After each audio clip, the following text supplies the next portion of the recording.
Hay unos gusanos que son marinos principalmente, son poco comunes, casi nadie de la gente común no los conoce, salvo los biólogos, y se llaman los nemertinos, se conocen como gusanos cinta, y entonces uno los va a encontrar viviendo en el mar, en zonas de arrecifes rocosos, o en zonas de sedimentos blancos, y suelen ser gusanos muy coloridos.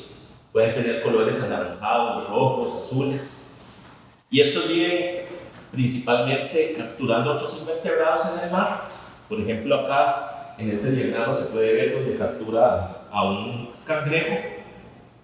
Tienen una lengua que no le sale por la boca. Esa lengua le sale por un orificio que está externo a la boca, un orificio adicional. Y entonces por ahí sacan esa lengua, pero ellos la usan como tipo un látigo o como una cuerda para atrapar al otro organismo y como desorientarlo un poco, y ya después se le pueden tirar encima y finalmente consumirlo. Entonces ese tipo de gusano por eso se le llama gusano cinta. Ese espacio por donde sale esa lengua es otra cavidad celómica, o sea, aparte de donde están los órganos, tiene esa otra cavidad donde sale esa lengua.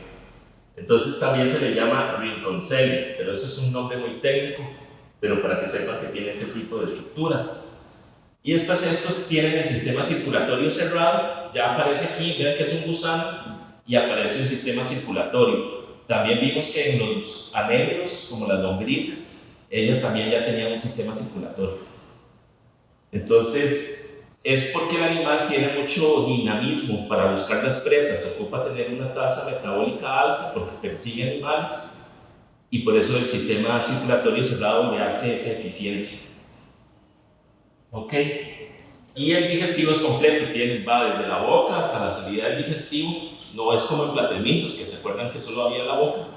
Entonces esa es otra diferencia que tenemos acá con el organismo. Y aquí hay un ejemplo de unos consumiendo peces, huevos de peces. Van en las zonas arrecifales, durante la noche salen y pueden llegar ahí a consumir donde un pez puso sus huevos y atacarlos. Hay unos que se han medido hasta 4 metros de largo también. Y aquí en Costa Rica, si ustedes van en la noche a la playa, hay unos que son rayas rojas con rayas negras intercaladas o rayas blancas, que son muy llamativos. Pero bueno, esa es la parte marina, los que viven en vida libre. Profe, o sea, sí. Si tienen boca y tienen otro hueco. Tienen otro hueco aparte, exacto. Hay algunos en que esa lengua sí sale por el mismo orificio de la boca porque se hizo una unión secundaria para que saliera por el mismo orificio, pero en otros le sale por esa otra parte externa y la usan más que todo para capturar. ¿Y cómo saben que es una lengua? Se le llama así, el nombre técnico es proboscis también, proboscis, pero es como si fuera una lengua, porque la pueden sacar y recoger. Como uno, ¿verdad? Uno también puede sacar la lengua. Es un tipo de extensión en ese sentido, solo que no está ligada directamente al sistema digestivo. ¿Ok? Y bueno, tienen órganos sensoriales, casi siempre son como hendiduras, como surcos o arrugas que tienen en la cabeza, y por ahí va a entrar el agua, y hay una serie de cilios, de hecho, unas células con cilios que detectan esos cambios que yo les he hablado en otros grupos que se encuentran también con condiciones que afectan a estas células y ya logran determinar que tienen que cambiar de sitio o de lugar. Entonces, de esa manera, y también detectan sustancias de los organismos que son la presa que quieren consumir. Y en algunos casos, como en estos, pueden tener una serie de ojos sencillos que les permite ver eso entre claro y oscuro. Esa es la vida de estos animales. Pero desde el punto de vista de parasitismo, está este género Carcino nemertes de nemertino y Carcino de cangrejo, como cáncer, que significa cangrejo, Carcino nemertes, el nemertino de los cangrejos. Entonces, estos van a parasitar en donde está la puesta de los huevos del animal, y entonces tienen esta forma, ese gusano, un gusano que se ve como un círculo, ya está muy modificado, no es como los otros alargado, y entonces también está donde los crustáceos tienen la puesta de huevos, ellos van a estar ahí interfiriendo.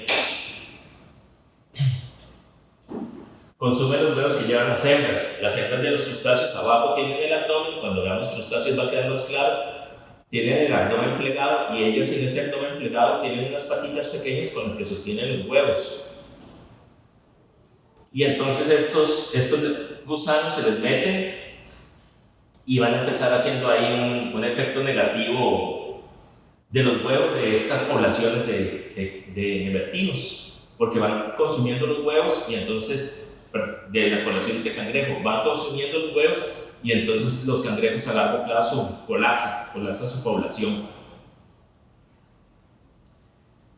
Y básicamente aquí también se han encontrado en Costa Rica, entonces muchos cangrejos que se han sacado como comerciales, como la jaiba, se ha encontrado que tienen afectación por este tipo de parásitos. Y yo se los pongo aquí desde el punto de vista, bueno, en pesca artesanal o pesca comercial de estos cangrejos sale, pero si se hiciera también un cultivo y este parásito llegara a un cultivo de crustáceos de este tipo, afectaría la producción a largo plazo, en mantener la población de los tanques eficiente. Entonces ese es un ejemplo de un parásito un poco menos conocido. Ahí les pongo información de un artículo en donde se reporta más datos sobre la vida de este tipo de animal. Después también acá hay otros géneros, que este es más bien en bivalvos. Vamos a tener la almeja, y el gusano se va a meter dentro de la almeja y va a estar parasitando toda esa parte. Entonces va a estar compitiendo con la almeja por usar el mismo recurso alimenticio. Ellas son filtradoras, ahora lo vamos a ver más en detalle, y el gusano está ahí adentro también consumiendo, entonces compite con la almeja por la alimentación, y eso obviamente en un cultivo pues a largo plazo puede tener efectos negativos en la producción. Pero como les mencioné, son organismos menos comunes que causan afectación, pero sí puede ocurrir. Y después hay otro grupo diferente de gusanos menos conocidos, que es el grupo llamado Phyllodotífera. Y esto va de organismos microscópicos que viven en el agua, pueden estar en el agua de lagos, en el agua de tanques de cultivo, en peceras, tanto en agua marina como en agua dulce. Y también estos otros, estos serían los Eurotatoria, y los que se llaman Hemirotatoria no viven flotando en el agua, sino que están pegados en el fondo, en el sustrato, y se les pueden pegar también organismos, pero estos no van a causar mucho daño. Principalmente, más bien, son en cierto punto beneficiosos para tenerlos en tanques, porque van a promover la limpieza del tanque. Y después tenemos estos que sí son parásitos, los de Hemirotatoria, el grupo que se llama Acanthocéfalos. Son unos gusanos que van a ser muy parecidos al estilo de vida de las solitarias, metidos dentro de animales, y hay una especie que afecta mucho a los cerdos. Entonces vamos a ver eso. Después por aquí les pongo, por ejemplo, estos que están flotando en el agua, son del plancton. Las hembras son partenogenéticas. Eso quiere decir que las hembras no necesitan de un macho para que quede fecundado el óvulo. Y entonces se autofecunda el óvulo y pueden poblar muy rápidamente un espacio de agua, porque empiezan a tener hijas que son genéticamente muy parecidas a ellos, y pueblan súper rápido el campo de agua y hacen poblaciones muy densas. Igual con estos, con los que viven en el fondo. No, incluso en estos no se ha encontrado nunca el macho, solo la reproducción son puras hembras en la población. En cambio en este plancton hay veces salen unos machos, pero son machos enanos, el cuerpo es súper pequeño, y básicamente el animal es una gónada masculina que solo sale cuando el lago o el tanque está cambiando de condiciones biológicas, ambientales, Por ejemplo, si va a decaer el oxígeno o si hubo un cambio abrupto de la temperatura, hay unos huevos que ellas hacen que no quedan autofecundados y quedan haploides, y esos huevos generan machos enanos. Y esos machos ya después pueden buscar otras hembras y reproducirse. Y va a salir una nueva población recombinada. Siempre lo hacen cuando está el momento de cambio ambiental muy abrupto. Pero si el lugar está bien, las condiciones están bien, ellas lo que van a hacer es tener puras hijas por partenogénesis. Entonces eso es una curiosidad, pero esto también ayuda a poderlos mantener en estanques o en peceras, que como les dije, sirve mucho para mantener limpias. Y en cambio los parásitos de estos gusanos, ahí sí tenemos machos y hembras. Los rotíferos, pues aquí les pongo un diagrama del cuerpo, pero lo importante es que arriba tienen una cabeza donde hay una corona con cilios, y entonces lo que están moviendo es estos cilios para crear corrientes alrededor, y se alimentan de partículas que vienen con estas corrientes. Pero también si pasa algún animalillo pequeño o alguna microalga, ellos pueden succionarla y atraerla con estos cilios. ¿Tenías una pregunta? No. Y acá adentro pues ya hay un cerebro pequeño, vamos a tener una faringe musculosa que se llama mástac, que es para tragar y triturar. Incluso tiene unos dientecillos, y ya después sigue el estómago, etc. En los que están en el plancton, esta parte de la cola está reducida, pero los que viven en el sedimento tienen unos piecitos con unas glándulas adhesivas para mantenerse pegados en el fondo y que no se los lleve la corriente. Ok. Se usan mucho como indicadores ambientales. Entonces, cuando, por ejemplo, si hay plantas de tratamiento de aguas, se ve que si hay población de rotíferos en esa planta de tratamiento, se está dando una buena oxigenación de esas aguas residuales, y eso nos indica que se está dando una buena degradación de la materia orgánica que está ahí, porque hay una cadena trófica más compleja si uno ve todos los organismos microscópicos.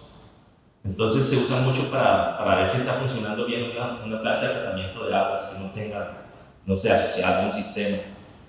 O sea, si está bien, es que está bien. Sí, si está, es que está bien, porque tenemos una red trófica más compleja, porque ellos son depredadores también. Si pasan cosas como microalgas o otros organismos en el plancton, ellos se los van a comer y ayudan a esa limpieza del sistema.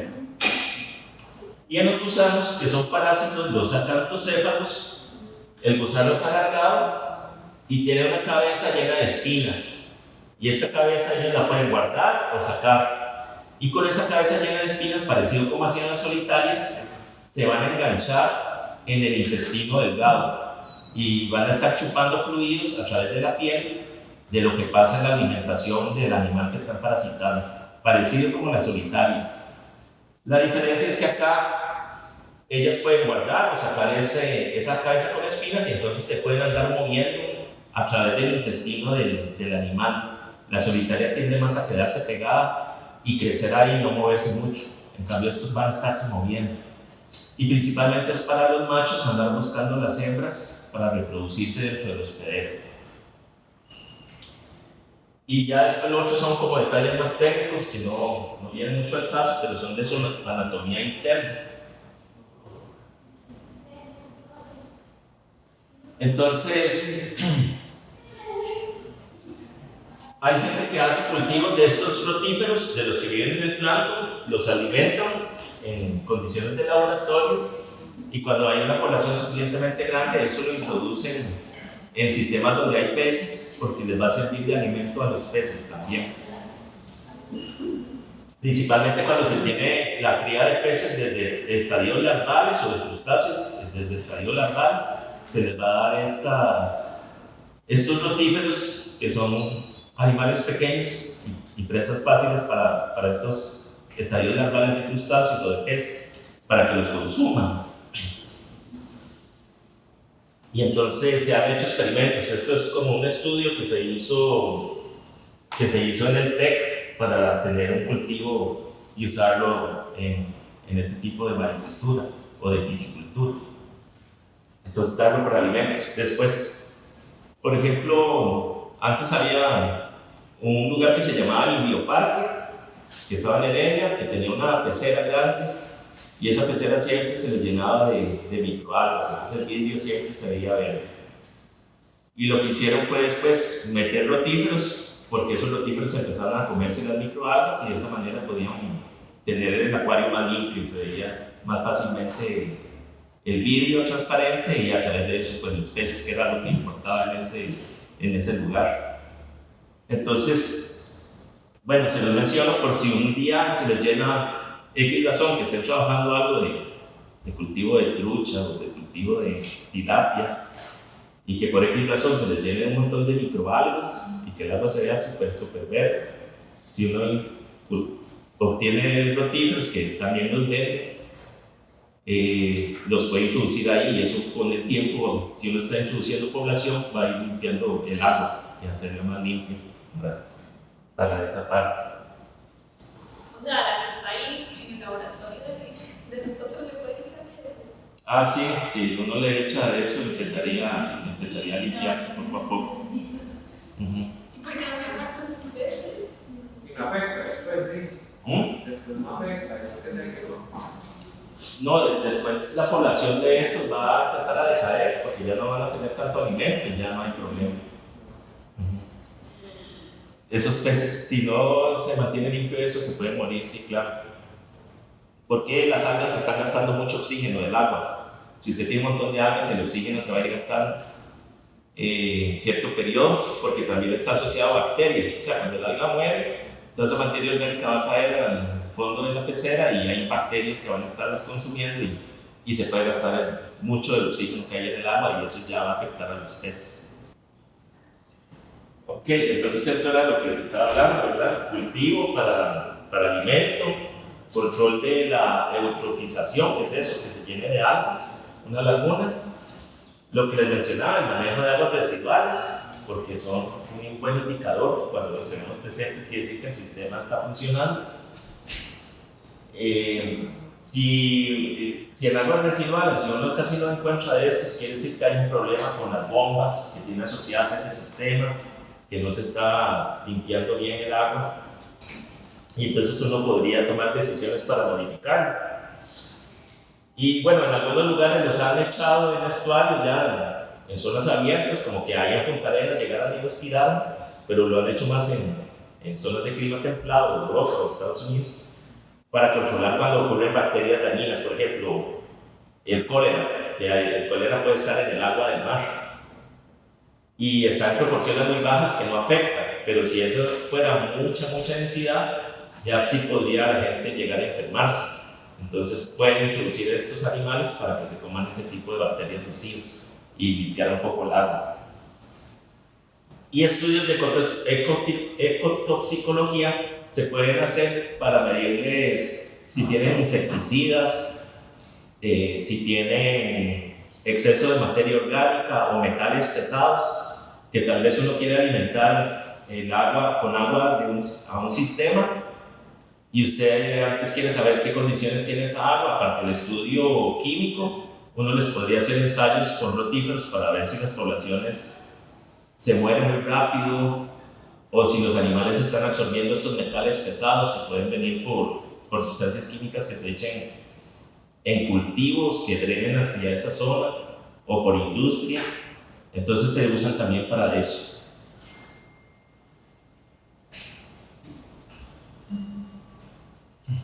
Y los que son parásitos, acantocéfalos, básicamente lo que vamos a tener, por ejemplo, esta especie que tiene este nombre grande, Macra cantorrhinchus hirundinaceus. Ese gusano vive en el intestino del cerdo. Es muy común que cerdos tengan esto en el intestino. Y entonces los cerdos lo adquieren porque comen cuando están comiendo alimento del suelo. Puede ser que también consuman escarabajos que estén metidos entre ese alimento. Y entonces en el escarabajo viene un quiste. y entonces llega al intestino del cerdo y ahí el quiste se abre y el gusano se pega al intestino del animal, se le pega hacia las paredes por la cabeza con espinas y empieza a crecer ahí, a chupar los fluidos nutritivos que también están pasando por el tracto digestivo y va a soltar las heces. En las heces del cerdo van a salir los huevos de estos animales. Y entonces llegan larvas de coleóptero que van a comerse las heces que están en el suelo, y esas larvas de coleóptero pues entonces quedan parasitadas, pero en ellas lo que se va a hacer es un quiste, que es un estadio larval, y con el crecimiento de la larva del coleóptero, conforme ella va comiendo y va creciendo, esto se va alimentando y va creciendo dentro del animal. Y cuando el coleóptero cambia, hace la muda, hace una pupa para cambiar a adulto, esta larva también cambia, se convierte en ese quiste que se llama cistacanto, que va a estar como en los músculos del coleóptero. Y ahí ya es cuando el cerdo puede ser que se coma este coleóptero y el ciclo se cierra. Entonces, muy parecido a lo que pasaba con las solitarias. Hay otros que afectan en peces también. Entonces pueden entrar porque se comieron crustáceos que tenían el parásito en los tanques de agua, y cuando el pez come el crustáceo que estaba parasitado, va a hacerles esos problemas a los peces en el intestino. Y entonces se ha visto en cultivos de trucha que esto puede, se han dado casos en cultivos de trucha, se han reportado en otros países principalmente. Aquí no se ha hecho ningún estudio en ese sentido, pero puede ser que esté ocurriendo. Y después aquí hay otros que están más que todo parecido a lo mismo, pero este va a estar en perros, en coyotes, puede estar en armadillos, afectándolos. Y después puede meterse, incidentalmente se ha reportado en pavos, y ahí se les mete en el esófago y entonces afecta a estos animales porque no pueden comer. Y después hay otra que está en felinos, pero se ha encontrado también en cultivos de pollos. Entonces aquí les puse un artículo de la Universidad de Nuevo León donde hablan de ese caso, y entonces se refiere como una finca donde se hacía esto, se encontró ese tipo de parásito. Y también en patos, entonces pueden estar afectando diferentes organismos, incluso aves de corral, pero no es lo más común. Son casos menos comunes. Y hay otro grupo muy grande dentro de los invertebrados que es más conocido también, que son los moluscos. Incluye los caracoles. Vamos a tener caracoles en el mar, en los ríos y también en tierra. Vamos a tener también ahí el grupo de los bivalvos, que básicamente es donde están las almejas. Y también tenemos acá los pulpos y los calamares. Entonces vean que es un grupo que cambia mucho morfológicamente. Uno tal vez si los ve no pensaría que pertenecen al mismo grupo, porque un pulpo tiene un montón de estructuras que aparentemente son diferentes a un caracol, pero internamente hay unas que sí coinciden, y entonces se conoce que pertenecen a moluscos, que es el nombre que se les dio, porque moluscos al final significa que tienen un cuerpo suave. Son organismos que se caracterizan por ese cuerpo suave, pero en algunos, como vemos acá, hay la presencia de una concha. Entonces ahora lo vamos a explicar más en detalle.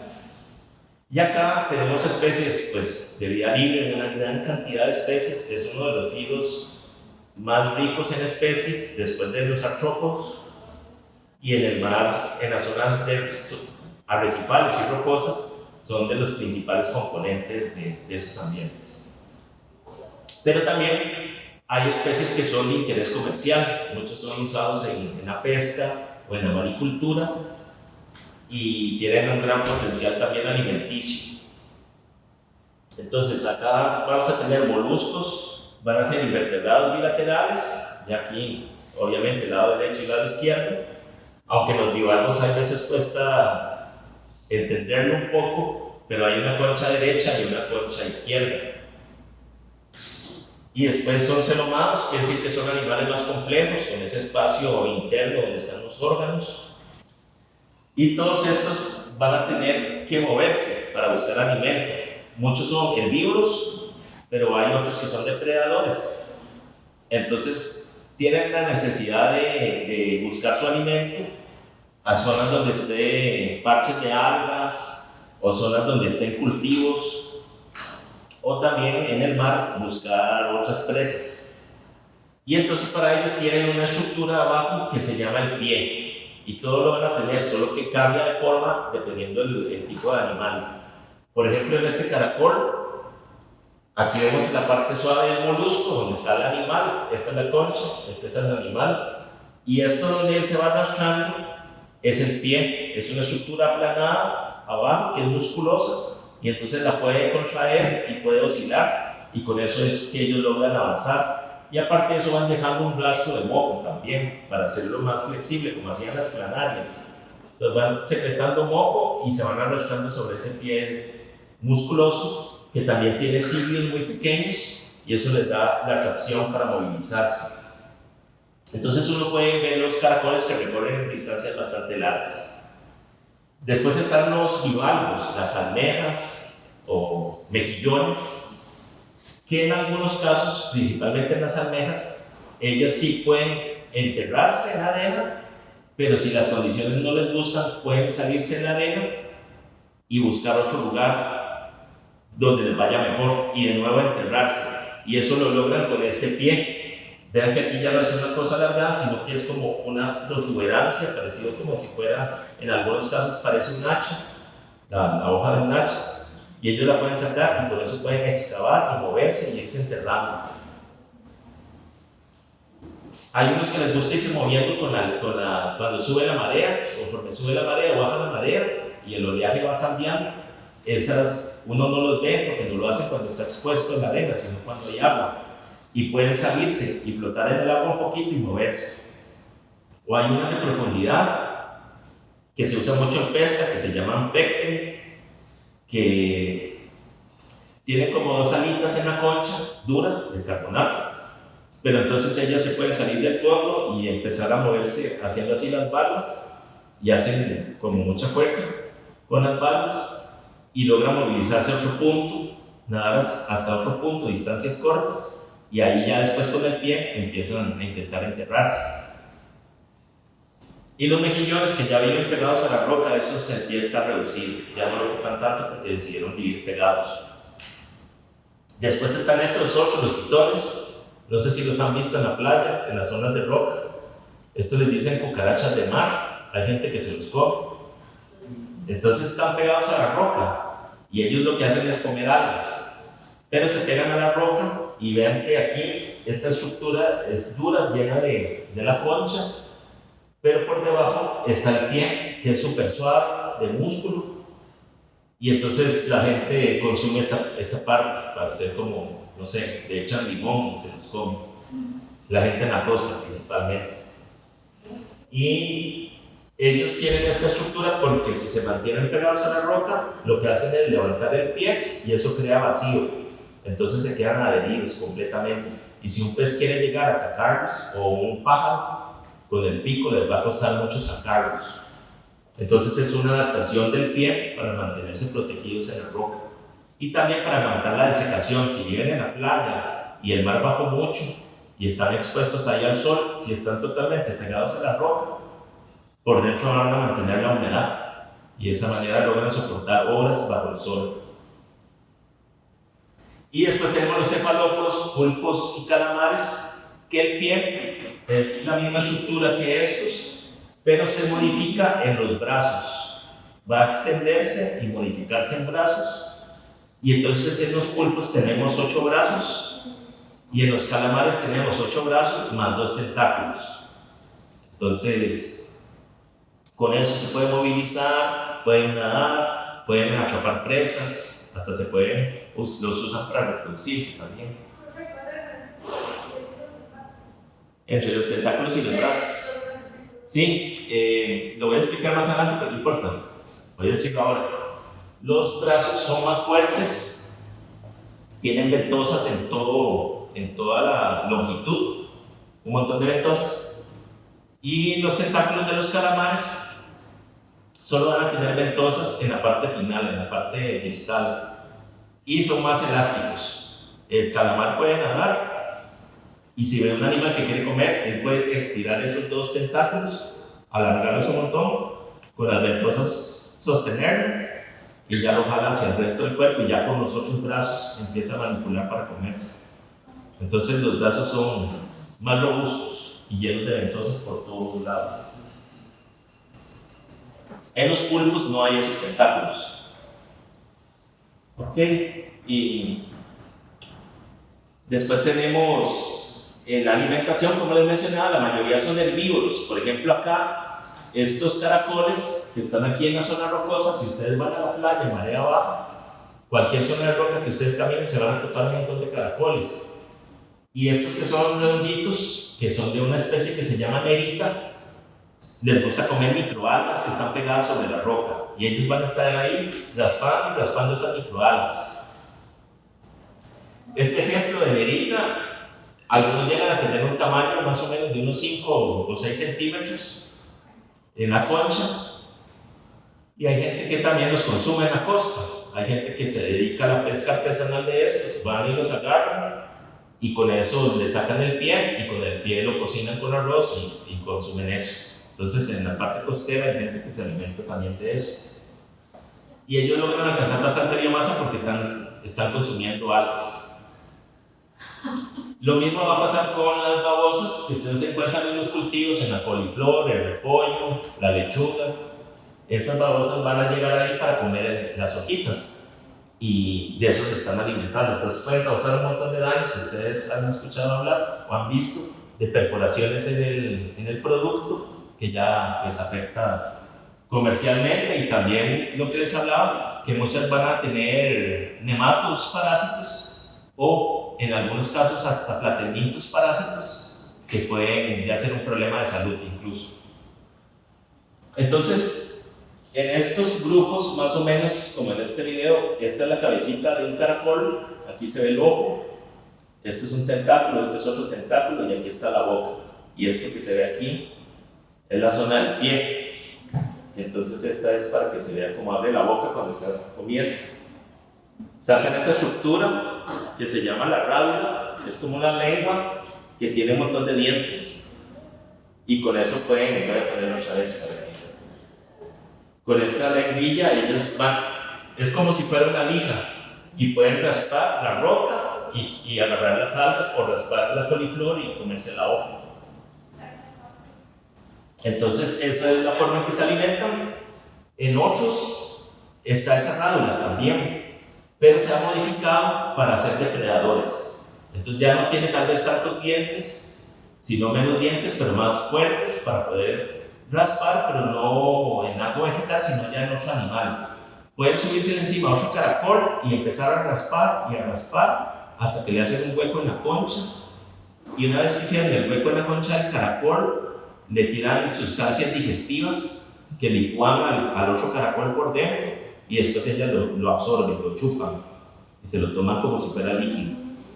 O lo mismo en un cangrejo, pueden subirse en un cangrejo y empiezan a raspar la concha del cangrejo hasta que ya le hacen un hueco y pueden chuparse el cangrejo y solo queda el esqueleto vacío del cangrejo.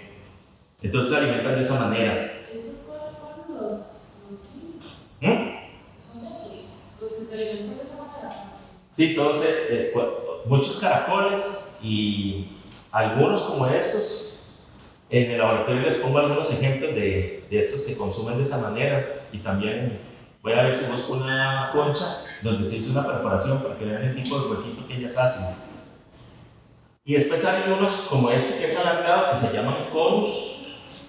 Los conus, incluso los dientes son menos y lograron convertir unos en un arpón, y ese arpón está asociado a una glándula con veneno, y entonces pueden sacar el arpón, inyectarle veneno a la presa, y después acá se ve el caracol y extienden una trompa que está alrededor de la boca, que es como un embudo, y pueden tragarse incluso peces pequeños. Aquí se ve pasando un pez, y una vez que como que adormecieron al pez con el veneno, pueden succionar con esa trompa y ya comerse. Entonces es una modificación muy grande de esa misma lengua, solo que con dientes, menos dientes para ser depredador y asociado a veneno incluso. Y en los pulpos y los calamares, ellos dentro de la boca, adentro de la boca, van a tener también esta lengua con dientes para raspar lo que se comieron. Pero de esto hablamos un poquito más adelante cuando hable más de cefalópodos.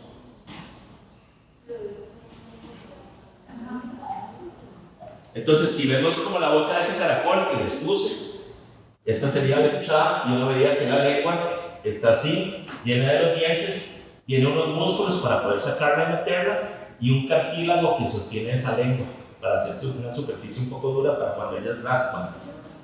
Y la lengua se ve así al microscopio y conforme uno se va acercando con más aumento, ya después ve que los dientitos son de estas estructuras duras que son de quitina. Son dientes duros de quitina con los que van a estar raspando. Entonces, es como la lija. Después en los bivalvos, que son almejas, mejillones, chuchecas, la piangua, todo ese tipo de caracoles, los ostiones. Esos que tienen piquitos, no cuentan. Pueden ser tóxicos. ¿Perdón? Los que tienen piquitos, ese es el nombre. Que tienen picos, que pueden ser muy tóxicos. Caracoles. No. Que adentro tienen una cosa que se llama umami. Se come también. Habría que ver. Los erizos.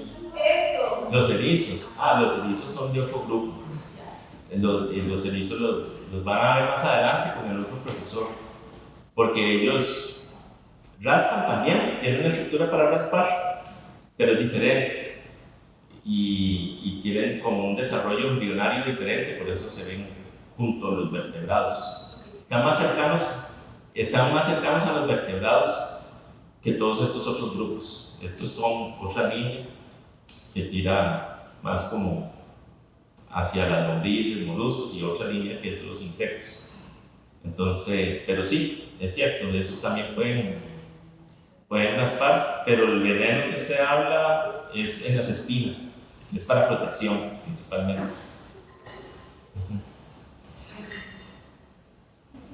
Estos los bivalvos, muchos pues les dije que pueden cambiar de su posición, enterrarse en el sedimento, pero también muchos viven pegados en las rocas y se sostienen ahí en la roca toda su vida. Y en ambos casos ya no buscan el alimento lo atraen hacia ellos por corrientes. Entonces lo que hacen es hacen filtración y eso lo logran porque tienen las branquias, internamente tienen unas branquias que son originalmente para respirar, pero lograron crear corrientes de agua que entran en esas branquias y como el agua trae un montón de partículas alimenticias, atrapan con las branquias esas partículas del plancton o de detritos que hay en el agua y se alimentan con eso. Entonces siempre va a haber agua que está entrando, inhalante, pasa por la branquia y después va a salir por un sifón que se llama exhalante y ahí salen los restos ya de lo que se alimentaron, aparte de la respiración. Y por eso cuando se consumen mejillones o cualquier tipo de bivalvo, estaba el problema que yo les hablé antes de las mareas rojas, porque todo eso va a quedar ahí, todos los dinoflagellados van a quedar en esas branquias y se van a acumular esas toxinas, y por eso es que hay vedas, por eso se le ponen vedas en la extracción, porque podría la gente enfermarse si consume eso. Pero si uno quisiera tener un cultivo de cosas así, es muy fácil, porque como se alimentan de detritos y de materia particulada en el agua, es muy fácil de mantener. Y por eso la maricultura es una mejor forma de criar este tipo de organismos que en vez de ir al mar a extraerlos, porque si bajan buceando y están extrayendo los organismos con el tiempo, van a eliminar las poblaciones naturales. En cambio, si se hace por maricultura, uno puede estar produciendo y produciendo, nada más que tiene sus costos. Y hacerlo como en laboratorio o en estanques en tierra adentro es más caro y más complicado que hacerlo en el mar directamente. Mucha gente lo que hace es el cultivo en aguas abiertas, que ahí es más fácil. Pero también hay más parasitismo y hay más pérdida por depredación. Entonces hay cosas que compensan una parte y otras cosas compensan por otra.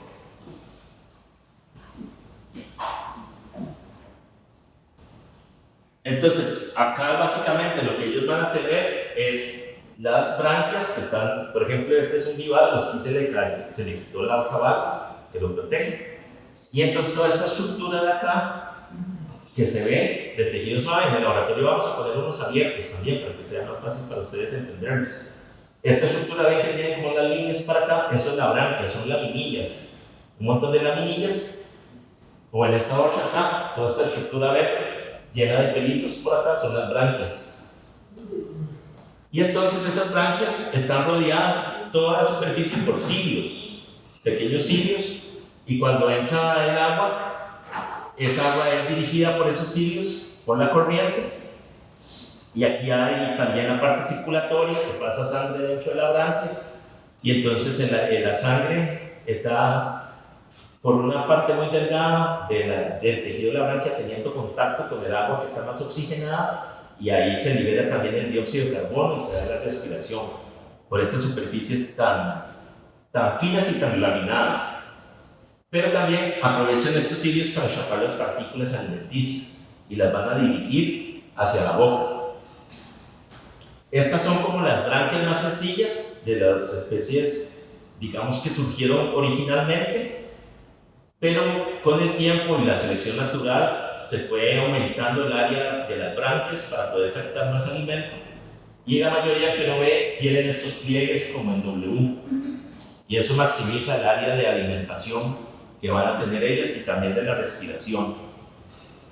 Entonces vamos por lo general a encontrar una branquia al lado izquierdo y una branquia al lado derecho de la almeja o del bivalvo.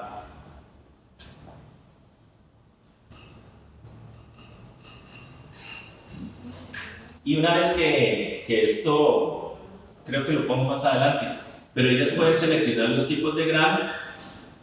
Así, acá, por ejemplo, entra el agua y trae cierto tipo de grano. Ellas pueden determinar si ese grano les cabe en la boca o no les cabe en la boca.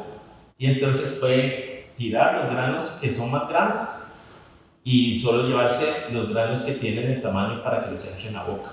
Entonces pueden seleccionar eso con las branquias y lo dirigen hacia la boca por todos estos cilios.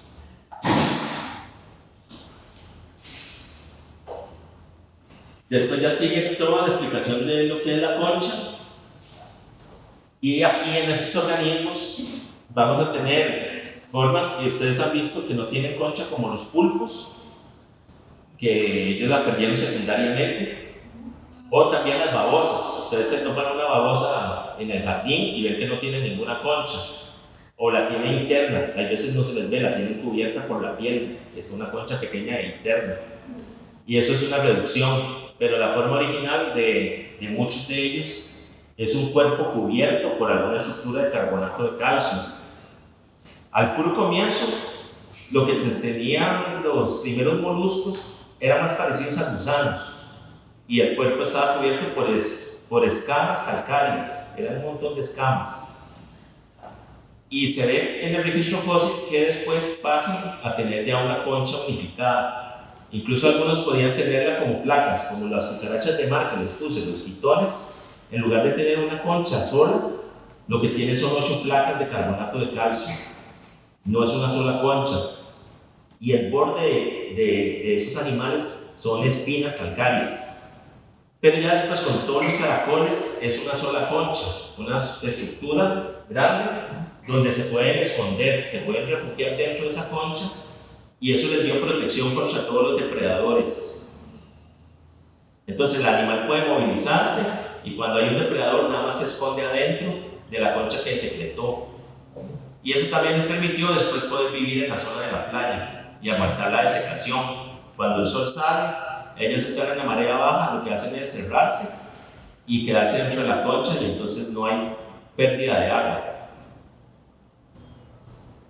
Entonces, la concha se hace por secreciones de la piel del molusco. La piel del molusco se le llama el manto, y está llena de unas glándulas que pueden secretar carbonato de calcio. Y entonces el animal va a ir depositando. Primero lo que hace es una capa por el borde del animal, donde está la piel, secreta una capa de proteínas que se llama el periostraco. Secreta esa capa de proteínas, esas proteínas se van a ver de color oscuro por lo general, un color café o un color amarillento, y les da una protección contra el medio exterior, pero esa capa es muy suave, o sea, no aguanta mucho el daño, sí protege, pero no aguanta el daño.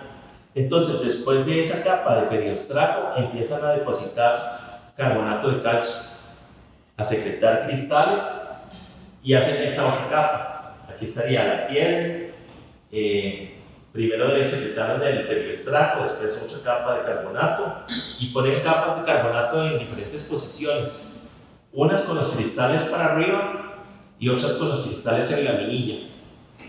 Y entonces eso hace como más o menos 3 capas de grosor que ya le da la fortaleza a la concha. Esta capa externa del periostraco, la que sigue se llama capa prismática, y la de más abajo, que ya pega con la piel del animal, es el nácar. ¿Okay? La capa prismática es más resistente que la externa. Sí, la externa es como una cáscara. Entonces, si se pegan muchas veces, cuando se pegan como parásitos o epibiontes, y con el tiempo eso se puede desprender y entonces se limpia un poco la concha, como una sección. Y la capa prismática es la más dura y es la que va a aguantar como golpes. Por ejemplo, si un pez llega y le pega un mordisco, esa capa prismática es la que va a aguantar el mordisco de ese animal. O si les cayó una roca encima, eso va a hacer que aguante mucho quebrarse. Y la capa interna del nácar es ya para el puro contacto con la epidermis y mantenerla protegida. Sí, ahorita vamos. ¿Ah? Voy a explicarlo ahorita. Ok, entonces, pero esa parte prismática, a pesar de que solo tenemos aquí, por ejemplo, en la parte prismática solo tenemos carbonato, pero alrededor de esos cristales de carbonato hay proteína, los pegan unidos con proteína, solo que no es tanta proteína como en la capa externa. Y esos cristales se pueden depositar como calcita o como aragonita, son 2 formas de cristal. Y la cuestión es que los que son de calcita, los que tienen mucho calcita, ellas van a ser conchas más flexibles, pero donde ya está el punto en que se quiebran más rápido. Son más flexibles, pero se quiebran más rápido. Pero la quebradura es pequeña. Por ejemplo, esta se quebró aquí y hasta ahí llegó el punto de quiebre. En cambio, cuando son de aragonita, son más resistentes. Son conchas que pueden aguantar muchos golpes, pero cuando se logran quebrar, se quiebra toda la concha. Entonces, una forma de reconocer si una concha está hecha de una de la otra es ver cómo se quiebran. Estas son más fáciles de que sobrevivan, porque apenas se quebró esto, si ella siguiera viva, lo que va a empezar a depositar es nácar. Va a depositar nácar para tapar la herida. En cambio, esta ya le va a costar mucho revertir un daño de este tipo, si estuviera viva todavía. Porque la fractura es muy grande, entonces van a entrarle parásitos y se va a dañar. Entonces es una... Pero sí aguanta mucho más los golpes.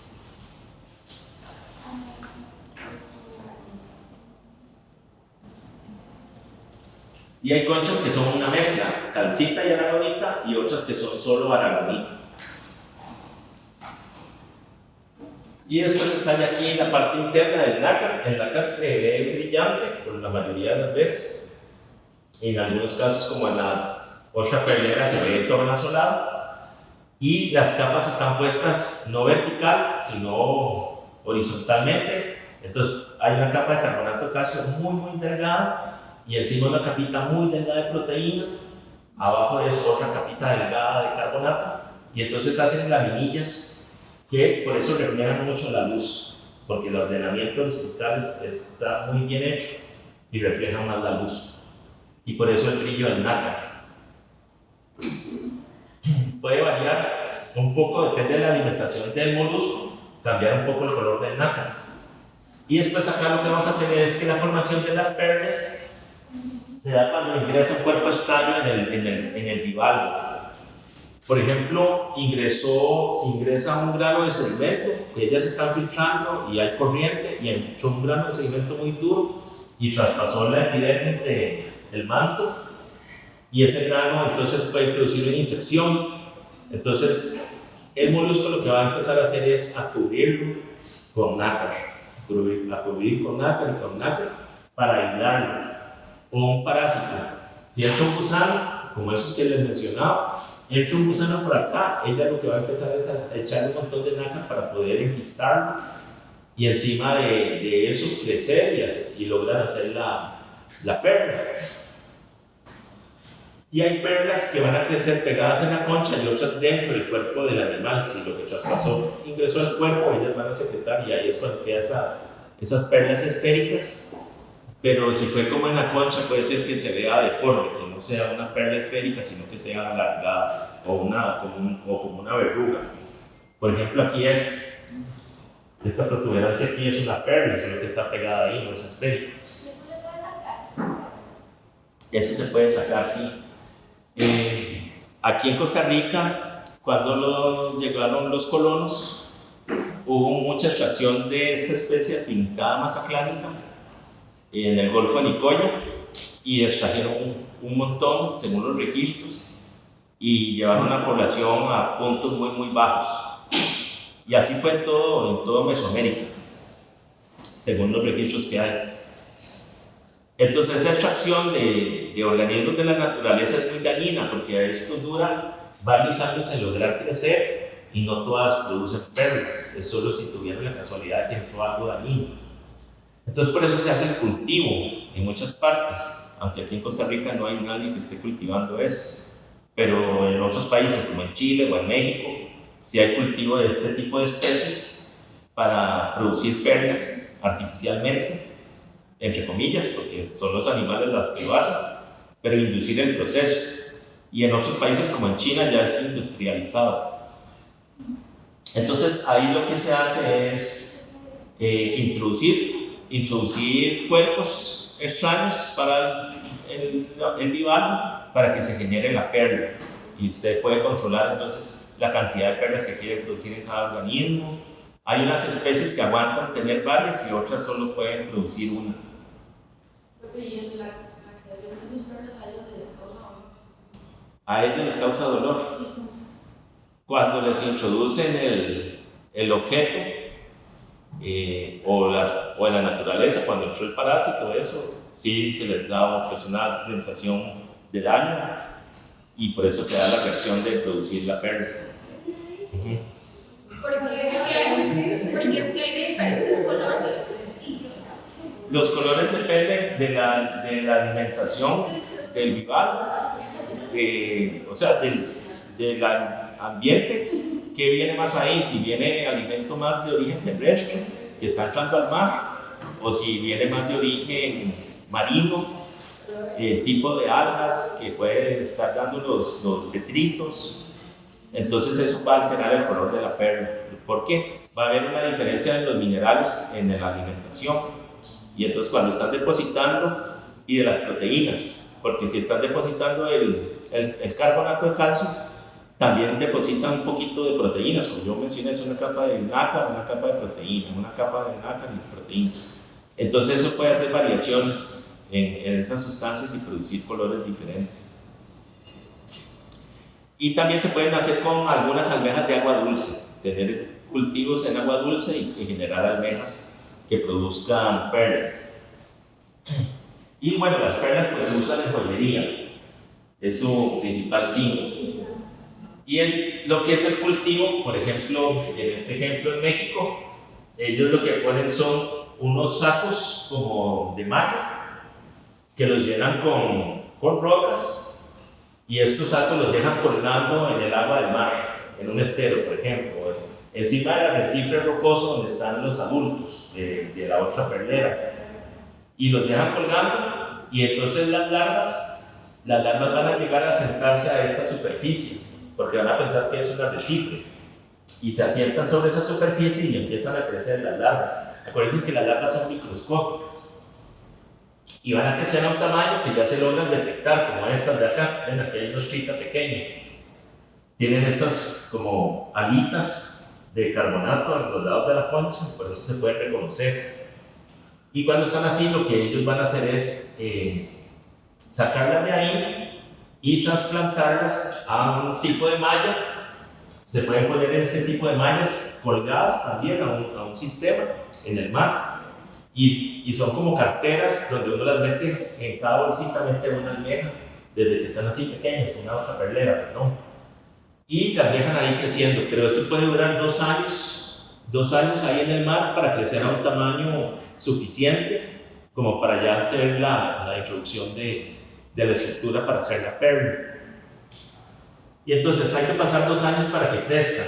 Cuando ya están ahí, ellas se sacan ya con un tamaño más grande. Esta es una vista como de frente, esta es la abertura, y con una pinza, que es esto que se ve aquí en estas 2 líneas, con una pinza la persona llega y le mete una estructura que por lo general es el pedacito de la concha de otro caracol, de otro bivalvo. Entonces se hace como un corte en el cuerpo de la ostra y se le mete ese pedacito. Incluso se le mete un pedazo de tejido del otro molusco como para que se desencadene la respuesta de la ostra para hacer la estructura de protección. Y otras lo que hacen es pegarles una estructura de plástico como en el borde, y cuando crece va a tapar esa estructura de plástico. Las de plástico pues obviamente son menos valor comercial porque solo es plástico cubierto por el nácar. En cambio estas que son todavía con un pedazo de concha tienen un valor comercial un poco mayor porque sí, al menos hay algo de concha adentro, no es una estructura tan artificial como el plástico. Y entonces no se suelen hacer metiéndoles un grano de sedimento o metiéndoles algún otro animal, sino que se controla más metiendo ese tipo de conchas, que es un material más inocuo, que sabe uno que no va a enfermar al molusco.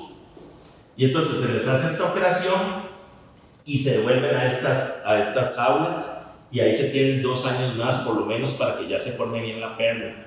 Y o sea, quiere decir que más o menos 4 años para que usted logre sacar una perla de un bivalvo de esos. ¿Se puede generar más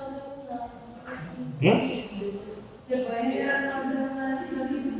Sí, se puede generar, digamos, en las que hacen en Asia pueden hacer hasta 7 u 8, o sea, varias dentro de una almeja, en otra especie. Pero en esta pintada masaclárica, que es como la que hay aquí en México, han logrado producir una por cada almeja. Digamos, si tiene muchísimo valor, es muy cuidado. Sí, sí tienen valor, pero hay que producir muchas. Entonces, porque es más por la joyería, si se hacen como collares y cosas así que tienen varias. Y las naturales, pues obviamente son más caras, pero el problema es el daño ecológico, que se puede volarse toda la población.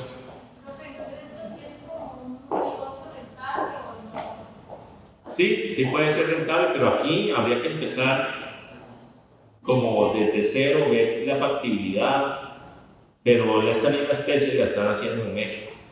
Entonces, se podría ir a una zona estuarina o a una zona de golfo donde las aguas estén más protegidas, y lo que hay que poner son unas estructuras que se llaman paleas, que son como balsas flotantes, y uno puede colgar a partir, o en este tipo de estructuras de un muelle, colgarlas para que crezcan. Y digamos, usted las sabe, ellas no. Usted las sabe, ellas pueden seguir produciendo perlas, pues ya no. Se mencionan en algunos casos que las pueden abrir, sacarlas y eso usarla en una producción más, pero muchas mueren, digamos. Entonces, sí, algunas mueren cuando las abren, pero hay otras que se logra, individuos que sí logran soportar una producción otros 2 años más. Sí, principalmente estas, ven que aquí estas son de Asia. Estas en Asia tienen muchas, vean acá el montón dentro del cuerpo. Y estas pues no sobreviven más que eso. Creo que también puede pasar que introduzcan el cuerpo extraño y aún así no produzcan. Eso puede pasar, puede ser que no produzca, a pesar de que se metió, no se dé el caso de que se produjo la perla. Pero ¿qué le pasa a Molusco si uno no saca las perlas, nada? No, al molusco no le pasa nada, se queda ahí porque con eso ya lo protegió y ya se hace una estructura que no le va a causar daño. Y hay un punto en que ya ellas paran, digamos, si ya le pusieron suficiente nácar, ya ellas no le van a poner más, ahí va a quedar. Incluso en esta parte que ya es industrializada, en Asia, lo que hacen es abrirlas, sacan todo esto y esto lo licúan para que quede en un sedazo ya solo las perlas, o sea, sacrificando. Pero así es la producción que ellos tienen, ¿verdad? Pero bueno, se los menciono para que sepan.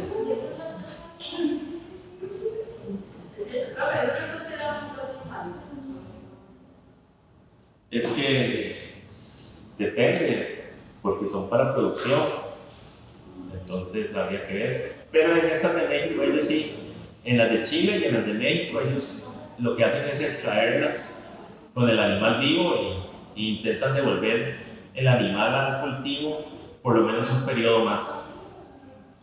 Y ese mismo animal, ya, o sea, le conseguí sacar perlas.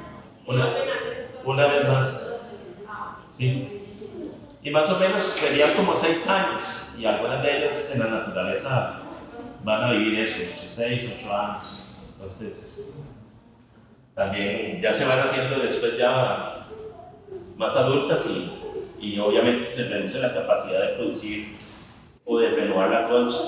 Y hay perlas adheridas, como les mencioné, como estas que se ven aquí y las que están libres. Y bueno, y en general en la maricultura,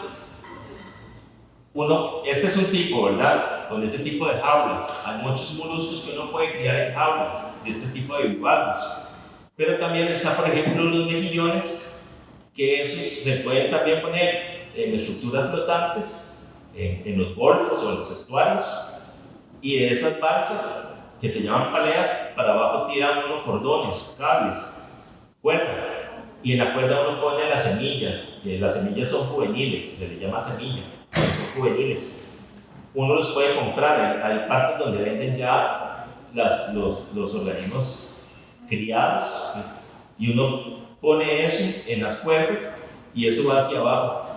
Y entonces ellos van creciendo ahí porque como se alimentan por filtración, van creciendo solas. Y esas cuerdas se llenan de esos mejillones y uno puede bajar buceando y colectar los mejillones y estarlos produciendo. Aquí no es muy común, pero en el Golfo de Nicoya hay un grupo de mujeres en Costa de Pájaros que ellas tienen cultivos de bivalvos que hacen de esa manera. Y en otros países como en España, ahí sí está muy desarrollada la maricultura. Y uno si va por esas zonas, pues ve en las zonas costeras, en ciertas zonas que están protegidas de oleaje, hay un montón de estas balsas donde tienen la producción de mejillones y de otro tipo de almejas. Y es un campo que en Costa Rica está poco explorado.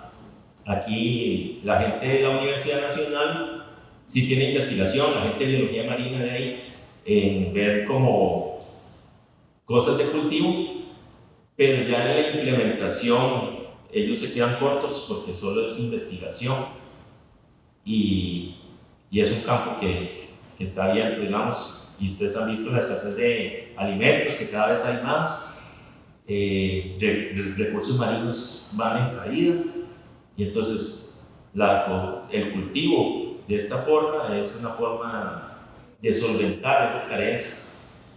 Pero se ocupa investigación, ver si mejora, y en parte es un campo donde ustedes, que no es el tradicional, porque creo que aquí están más enfocados, pues obviamente al ganado terrestre, pero es un campo en donde la gente de zootecnia también se puede meter,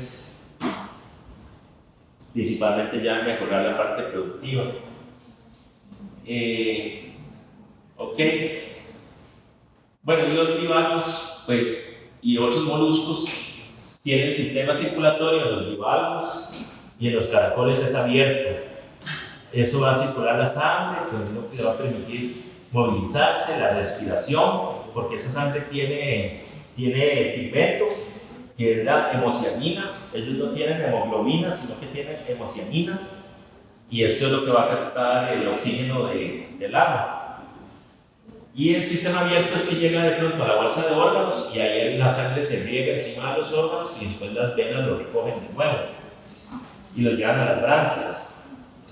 Pero en los pulpos y los calamares el sistema circulatorio es cerrado porque estos son animales muy móviles que ocupan tener un metabolismo muy alto para poder capturar las presas, tienen un nado activo y entonces ahí se requiere más eficiencia en la circulación para el oxígeno, y tienen el corazón, y aparte de eso tienen un corazón en cada branquia.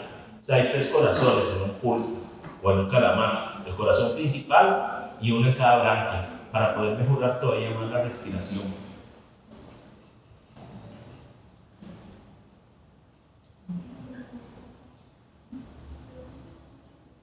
Después está la parte reproductiva de los moluscos.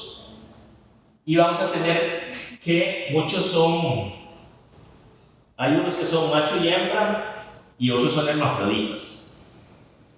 Y por ejemplo están unos que se llaman las babosas de mar. Son este tipo de gusanos que son muy coloridos. Hay de todos los colores, naranja, azules, de todos los colores. En cualquier parte marina que vayan se los van a encontrar. Muchos consumen algas y otros son depredadores.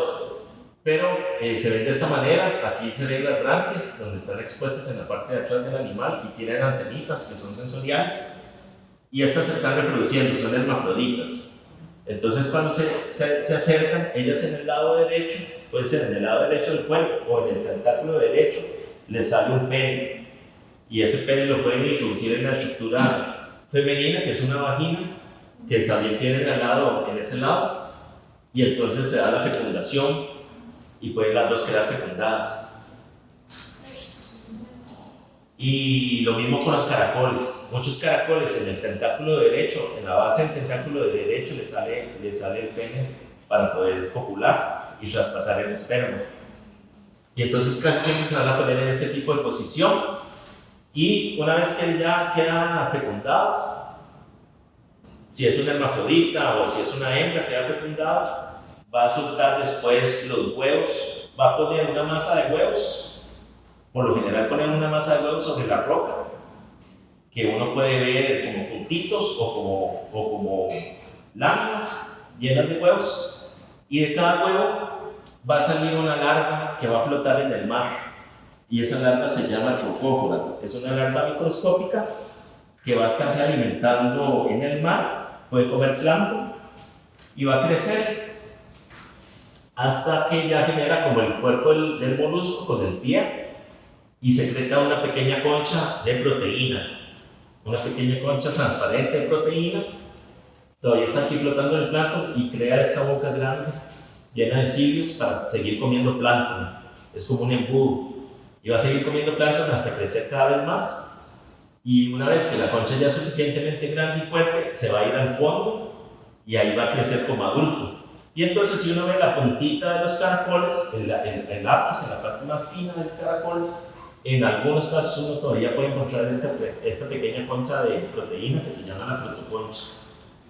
Con el crecimiento del borde de la protoconcha, ella ya después va a empezar a depositar carbonato de calcio y ya va a empezar a hacer la concha más fuerte, y crece por vueltas, va enrollándose como en una espiral el caracol, y cada vuelta va haciendo cada vez más grande para que el cuerpo del animal quepa. Y las gónadas están siempre guardadas en la parte más arriba de la concha.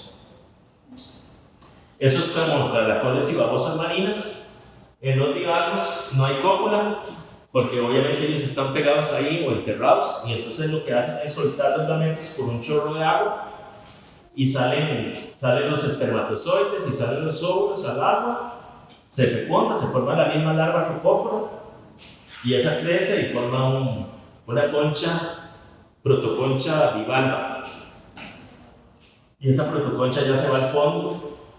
También tiene este embudo para comer, aquí está dibujado al frente, incluso tienen ojitos para poder ver entre claro y oscuro.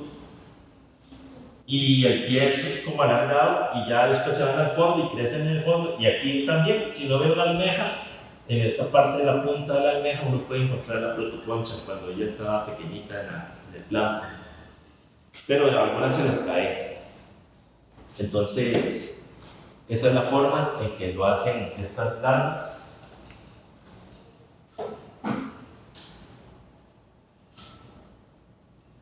Y en las de agua dulce, como estas, que son, estas familias son las que se cultivan aquí en Costa Rica, en la zona de San Ramón y también por Nicoya.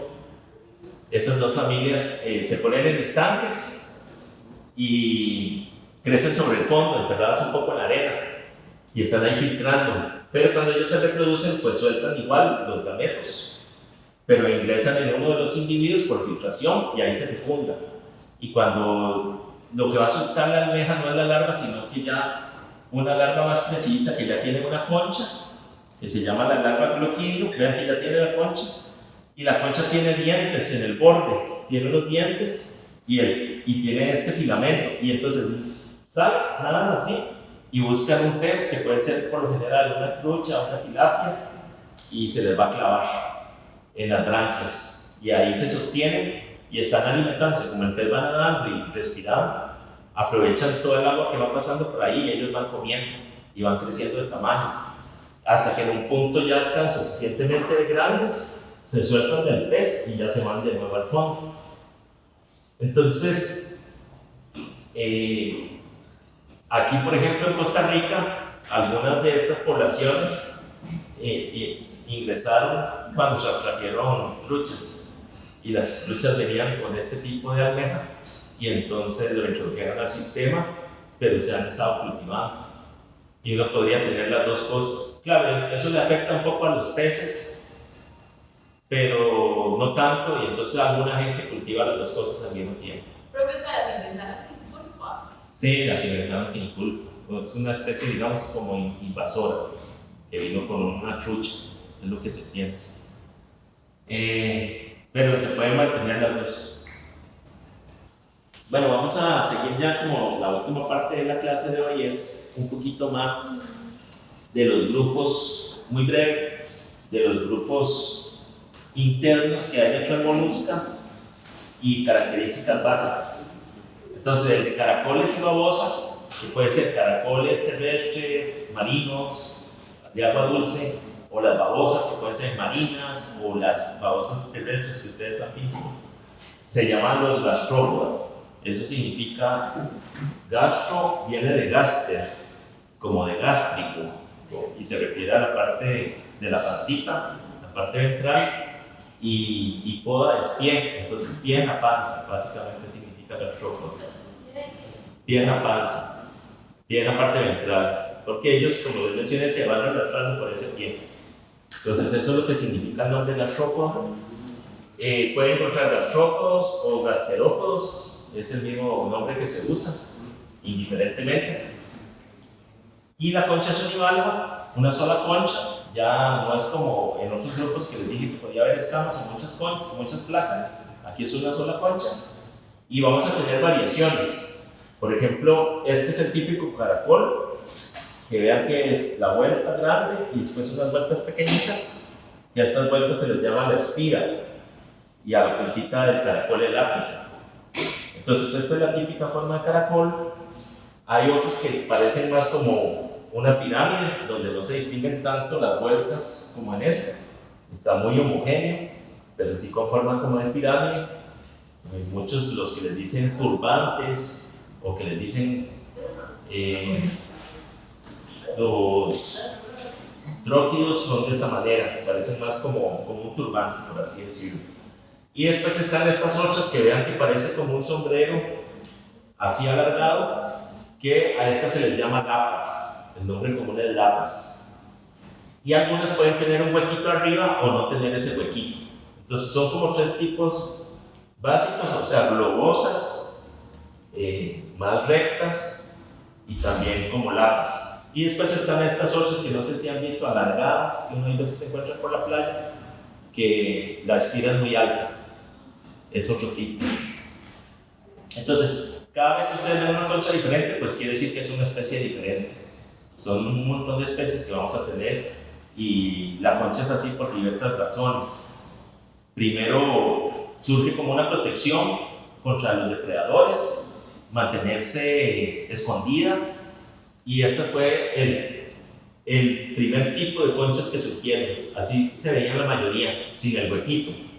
Era solo un taponcito para esconderse, mantenerse ahí, que no lo atacara un pez o otro animal, y pegarse al fondo por el pie.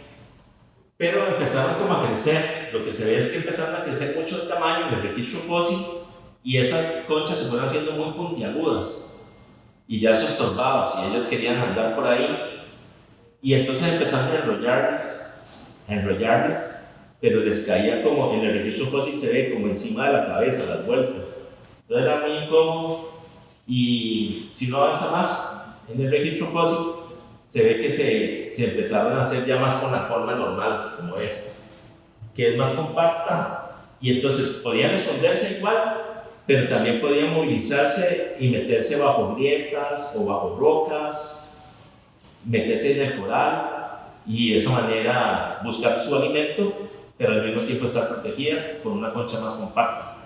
Entonces uno va viendo todo ese proceso, y básicamente por eso es que surge la concha, para protección.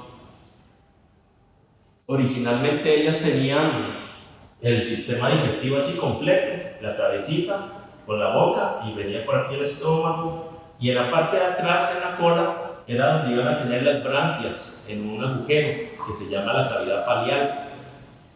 Este era el diseño original, pero con todos esos cambios que les dije, hubo como se empezó a dar vueltas. Al final de cuentas, el digestivo de ellas está en forma de U. Entonces no es recto, sino que termina dando una vuelta, y como quedó dando vuelta, esta branquia quedó aquí metida, esta branquia se perdió la mayoría. Entonces casi todos los caracoles solo tienen una branquia que da hacia el lado más externo, y la del lado interno ya no existe. Pero eso es un proceso que nos indica que hubo ese cambio en la concha que yo les mencioné, así muy, muy resumidamente.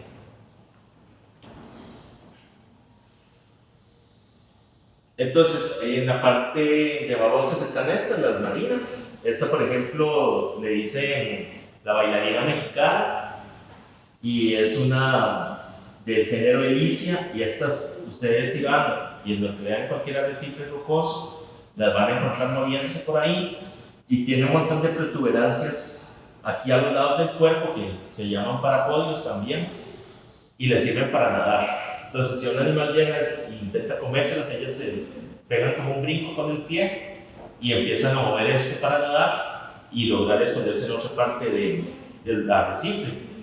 Y se alimentan de algas, y por eso la coloración es tan verde. Les gustan mucho las algas verdes, y ellas acumulan cloroplastos. Incluso hay unas especies que guardan los cloroplastos de las algas, y ellas pueden hacer fotosíntesis con esos cloroplastos que comieron y alimentarse un poquito más con esos cloroplastos, pero tienen que estar comiendo más algas para volver a tener esto adentro. Entonces se menciona que son animales fotosintéticos, que es un paso un poquito más allá. Y esta es una que se llama liebre de mar. Estas salen también en la costa pacífica o en el Caribe. Las del Caribe son como esta, que son grandes, y acá tienen estos tentaculitos y otros secundarios que les ayudan a detectar el medio, y estas andan también raboneando. Y en el Pacífico, si ustedes van a cualquier cosa de marea, por ejemplo, si van a Playa del Coco o Playa Panamá, o también en Japón incluso, cuesta más, o Esterillos, y se van a las partes donde hay agua acumulada, si ustedes se fijan en esas pozas, se van a encontrar este tipo de liebre de mar, que andan ahí esas babosas raspando las algas. Son de color verdecito, más pequeñitos en el Pacífico, y las pueden agarrar, no hacen nada. Pues si un día van a la playa y quieren verlas más vivas, que se ven bonitas. ¿Cómo se sienten? Son muy acuosas, son muy muy suaves, pero no hacen nada. Entonces este grupo perdió la concha secundariamente. Están todos los caracoles con concha y estos más bien la perdieron o la redujeron. Hay veces uno, por ejemplo esta, uno le toca aquí adentro y uno siente adentro la concha, ya la cubrió con la piel y es más pequeña. Y otras ya no hay concha del todo. Es como una pérdida secundaria que ellas hicieron para poder moverse todavía más entre las grietas o debajo de las rocas. Pero lo compensan porque como comen muchas algas, tienen muchas toxinas. Y entonces si un pez come eso, o un ave acuática come eso, le va a caer mal, le va a dar una indigestión. Y entonces el animal aprende que mejor no me como ese tipo de babosa. Y después hay caracoles terrestres y de agua dulce que no son los verdaderos. Estos son grupos que aguantan estar en el agua, o este caracol que aquí está, el Icinidae, es muy común en los jardines, pero ocupa mucha humedad, no le va bien respirando solo aire, o sea, casi no puede respirar aire, si se seca ya se muere, entonces necesita estar en partes muy húmedas para lograr mantenerse vivo. Son un tipo de caracoles y se usan mucho también como indicadores ambientales en ríos para ver el estado de salud de los ríos. Entonces depende de la abundancia de estos. Con los insectos acuáticos uno puede calcular unos valores de si el agua está limpia o sucia. Y después están los pulmonados, caracoles pulmonados. Aquí se convirtió el espacio donde estaban las branquias, se convirtió en una cavidad que está vascularizada, o sea, tiene un montón de recovecos y se mantiene húmeda. Entonces funciona como un pulmón, una superficie húmeda interna donde pueden respirar y entonces lograron ya salir en medio de la atmósfera y respirar aire directamente. Hay ejemplos, vean que aquí está este tipo que se llaman lapas pulmonadas, es como esa forma de sombrerito, no tiene hueco, y estas viven en la playa, son muy comunes sobre las rocas y ellas pueden respirar cuando están bajo el agua, respirar agua, y cuando baja la marea y quedan expuestas pueden respirar aire. Entonces son anfibias y estas son muy comunes en la costa pacífica y crecen incluso hasta 8 en la isla del Coco o en Cabo Blanco, que casi nadie las consume, pueden llegar hasta 8 centímetros de diámetro la concha. Y en nuestras playas mucha gente las extrae también para hacer ceviche, y entonces uno encuentra tallas un poquito más pequeñas, de unos 5 o 6 centímetros o 4 centímetros. Y por la talla uno se puede dar cuenta si las poblaciones están siendo muy explotadas. Entre más pequeña la talla de los moluscos que uno encuentra en una zona, le indica que hay un exceso en la pesquería, y si esa talla es más pequeña que la edad reproductiva de la especie, se puede dar una extinción local de esa población. Entonces, esta se consume, la gente le dice casco de burro, y respiran aire. Y después están los caracoles verdaderos terrestres, que también mucho en jardines o plagas en plantaciones. Y estos tienen esta estructura, el neumostoma, es un orificio que va a estar aquí, a la par del ano, sale por aquí este orificio, y aquí ingresa hacia ese pulmón que ellos tienen para respirar. Y estas tienen pues tentáculos, y los ojitos casi siempre en la base del tentáculo, y básicamente son las que van a estarse comiendo muchos cultivos.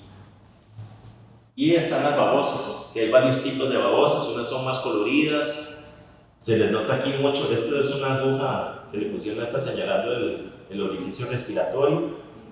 Estas suelen tener la concha interna, o si uno siente a la babosa, la toca con el dedo, adentro siente que tiene la concha. Y después están estas otras, las cafés, que son más comunes, que andan por la lechuga y cosas así. La concha está muy reducida, entonces casi no se nota. Tienen una concha muy pequeña adentro. Es como un disquito pequeño de carbonato. Y, o sea, si no agarrar esas de jardín, tienen que lavarse muy bien las manos, porque pueden tener nematos o platermintos, sí. Sí, hay que lavarse muy bien las manos. Y después, bueno, ustedes saben que estas sí son un problema en cultivos, ataca mucho el frijol, la lechuga, el brócoli, todo eso. Entonces la gente puede ponerles cebos que hacen con harina y con melaza, y entonces hacen como pelotas de este cebo y hay que taparlo para que la lluvia no lo lave, y entonces ahí ellas van a llegar. O sea, usted pone eso en la zona de cultivo y ellas van a llegar, y lo que la gente hace es removerlas, matarlas para eliminarlas del cultivo. Entonces hay que estar trabajando en eso. Más que todo, si también es agricultura orgánica, tiene que estarlo sacando manualmente cada X tiempo, porque no se suele poner pues, herbicidas o cosas, o insecticidas, cosas así. Pero con eso, melaza, revuelto con un tipo de harinas, ellas caen muy fácilmente. Hay gente que les pone como latas de cerveza, algo así. Sí, también puede ser cerveza, es cierto, y ellas, y en un recipiente, y ellas caen y se ahogan. Ujú.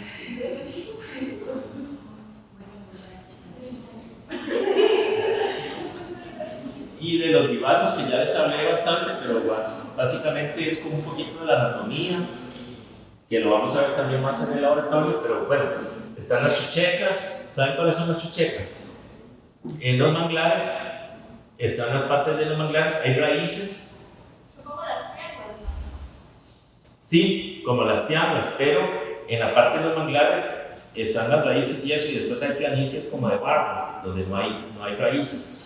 A ellos les gusta más estar en esa parte donde no están las raíces, y la concha es más grande que la piedra, y entonces se va a hundir más en la arena y pueden crecer a un tamaño bastante grande. Entonces la gente las pesca mucho, pero son poblaciones que están como en peligro porque la concha dura muchos años en crecer. Entonces están protegidas por ley, y lo que la gente sí puede pescar es la pianga, no puede pescar la chucheca, pero bueno, la gente siempre lo hace. Y las piambas sí, más pequeñitas, pegadas a las raíces del manglar. Para buscar las piambas hay que meter la mano por la raíz del manglar y sentirlas donde están pegadas para sacarlas. Y hay muchos grupos de gente que se dedica a la pesca de pianga, en Golfo Dulce, en Golfo de Nicoya, que hay asociaciones de pesca de eso. Y otros comunes son las ostras, que viven en las zonas rocosas, pegadas a las rocas, los mejillones también pegados a las rocas o en los manglares, y los ostiones, que son ya más grandes y hay que bajar buceando para sacarlos. Entonces hay mucha gente que hace un buzo de compresor, que van con una manguera y anda buscando estos animales y los desprenden. Entonces, son dos valvas que protegen al molusco, una valva izquierda y una valva derecha. Y entonces uno en realidad lo tiene que ver de esta forma. Por ejemplo, esta parte de la puntita es la parte dorsal del animal, y la parte de esta grande es la parte ventral. Y entonces, por lo general, aquí la parte posterior vamos a tener la zona de las branquias. Internamente van a estar por aquí las branquias. Y en la parte anterior, si la vemos por dentro, es donde va a estar el pie. Entonces uno puede distinguir eso: parte anterior donde está el pie, parte posterior donde van a estar las branquias. Y esta concha, entonces, que estamos viendo de este lado, si esta es la parte del frente, esta sería la concha, la del lado derecho, y la del otro lado, a la izquierda. Y por dentro tienen varias también como estructuras. Aquí uno ve una marca que es donde inician los órganos. Todo esto está cubierto por el manto y va secretando aquí en el borde de la concha, y aquí hay manto, y después llega a esta parte donde ya están los órganos de la almeja. A los lados hay dos marcas, que es donde están unos músculos muy fuertes, que son los músculos encargados de abrir y cerrar la concha, y entonces ellos van a abrir la concha para cuando quieren filtrar agua, y cuando ya se alimentaron y quieren estar protegidas, cierran la concha. Y hay unos dientes que son como una bisagra, que están en esta zona que les sirve de unión. Entonces básicamente eso es. Y el agua va a entrar por unos sifones. Va a entrar agua limpia por un sifón y va a salir agua sucia por otro sifón. En el laboratorio les voy a poner ahí una almejota grande donde los informes se ven demasiado claros para que lo entiendan más fácilmente. Y muchas almejas de fondos blandos, sedimentos, se pescan con unas redes de arrastre que aquí pues, no está permitido, pero por ejemplo en Panamá pasan unas redes, o en Estados Unidos unas redes para atrapar ostras o almejas, y son unas redes de metal grandísimas, y ahí pasan esos sobre fondo, arrastran, fondos de sedimento, y ellos capturan las diferentes almejas. Pero igual, con el exceso, eso puede dañar las poblaciones y eliminarlas, que ha pasado en muchos países. En Panamá extinguieron localmente una especie que ellos usaban comercialmente. Y está este otro grupo, los Polyplacóphora, que son unos cucarachas de mar, los pitones. Y estas cucarachas de mar pueden ser algunas de 3 centímetros a 40 centímetros, pero aquí en Costa Rica no llegan a eso. Aquí llegan como a 8 centímetros. En Estados Unidos sí llegan a 40 centímetros. Y los usan también para pesquería, al menos artesanal. Y estos no tienen una concha, sino que tienen 8 plaquitas. Se distinguen por tener 8 plaquitas. Y a los lados del cuerpo tienen un montón de escamas carbonatadas, espinas carbonatadas. Y si nos vemos por debajo, está el pie ese grandote que les enseñé, y a los lados del pie hay un montón de branquias pequeñitas, que les puse ahí el número entre 6 a 80 pares de branquias. Entonces en el laboratorio también les pongo un ejemplar para que puedan ver esas estructuras. Y bueno, ahí les pongo que el nombre de esas placas se llama cerabas, que es un nombre que hay que aprenderse. Bueno, no hay ojos, pero sí pueden detectar la luz. Pueden detectar la luz a través de unos huecos que hay en la concha. Y esos huecos llevan como a células sensoriales y les indican que están en la parte con luz o en la parte con sombra. Y a ellos les gusta buscar la parte con sombra para esconderse. Entonces, a pesar de no tener ojos, sí logran ver eso, o sentirlo al menos. Profe, las cerabas son las placas dorsales. Sí, exacto, son 8 placas dorsales. Eso los identifica, si ustedes ven eso, ya saben que es ese tipo de animal.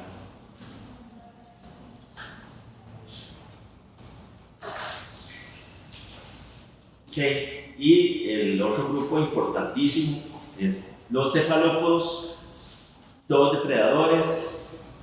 Tienen la rádula que ya les mencioné, pero aparte de la rádula afuera hay un pico, que ese pico es de proteína también, con quitina, y es un pico duro con el que pueden pegar mordiscos. Pueden pegarle mordiscos a los animales que se quieren comer. Incluso el calamar gigante, que es el Architeutis, que vive en profundidades, ese le pega mordiscos a las ballenas grandes que se llaman cachalotes. Entonces hay veces en los cachalotes se les ven unos huecos en la piel, que es donde el calamar metió el pico y le pegó un mordisco y le comió un bocado. Entonces ese pico es muy muy fuerte. Y... No, digo que era queratina con quitina. ¿Ah? De queratina con quitina. El pico. Con quitina, proteína y otras proteínas y quitina. Y incluso los pequeñitos, a mí una vez uno me mordió aquí en la palma de la mano, que yo lo estaba enseñando, y nada más sentí así un dolor muy grande, y cuando ya me comí el pedazo me quedó un huequito, y el bichillo quedó ahí, ya se fue. Entonces, mucha gente ha visto que se toma fotos con pulpos y cosas así, es peligroso. O sea, ellos no hacen nada, pero si los molestan, podrían pegar el mordisco para defenderse y duele. O sea, no. Mejor dejarlos quietos. Y bueno, lo otro es lo del pie, que ya les dije, modificado en 8 brazos llenos de ventosas, y aparte de los calamares, 2 tentáculos, que aquí se ve más el diagrama, el tentáculo, y como tiene solo las ventosas al final del tentáculo. Y después tenemos aquí toda la parte que es interna del animal, sistema digestivo con estómago, tienen glándulas digestivas, hay una estructura que se le llama el riñón, que es para la excreción de desechos nitrogenados. También hay un hígado, entre comillas, algo que tiene la misma función que el hígado. Entonces, es un sistema digestivo bastante complejo. Y lo otro es que vamos a tener por la parte de abajo una entrada que es el sifón. Ese sifón lleva hacia la zona donde están las branquias para la respiración. Y aquí también el sifón lo pueden usar para sacar un chorro de agua y nadar más rápido. Hay una glándula de tinta, que es una sustancia oscura que ellas pueden tirar también por el sifón y hacer una nube para escapar de algún animal que se los quiera comer. Y las gónadas, que están siempre en la parte de atrás. Y entonces, en los pulpos no hay concha, pero en los calamares sí hay una concha, solo que está dentro del cuerpo. Es una concha que es muy delgada en algunos casos y es como una pluma, tiene forma de pluma, está dentro del cuerpo, la tapa la piel. En los calamares pequeñitos a veces uno la puede sacar. Si ustedes van a comer, bueno, en el laboratorio vamos a diseccionar unos calamares y si logramos conseguir frescos, ya de los que venden en el mercado. Sí, son comprados en el mercado. ¿Ah? Si quiere. ¿Ah? Si quiere. Sí. Bueno, creo que son como 4. Sí. Pero sí, o sea, pueden ustedes también hacer. Solo que sí no hay tantos para no, bueno, son comprados, pero no desperdiciar tanto. Pero sí, yo creo que hay grupos ahí. Pero ¿por qué desperdiciar? Bueno, voy a ver si consiguen más. Ahora le digo al técnico. Y entonces uno puede sacarle la concha al calamar. En los pequeñitos se ve como una laminita fina de proteína principalmente. Pero en los calamares grandes que se pescan aguas afuera, que ya hay que ir con un barco más adentro y poner líneas de pesca, ahí se puede pescar calamares como de este tamaño. No sé, a unas 100 millas de la costa. Y entonces eso lo sacan, se utiliza la carne y sacan la concha, y esa concha sí tiene mucho carbonato de calcio y la concha no la desperdician, la parten en pedazos y es lo que venden como para que los pericos se rasquen el pico.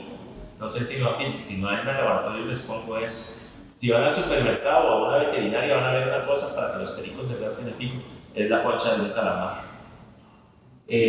Ok, entonces, bueno, todas esas curiosidades y lo del sistema circulatorio cerrado que ya les mencioné, que es para tener una mayor eficiencia metabólica.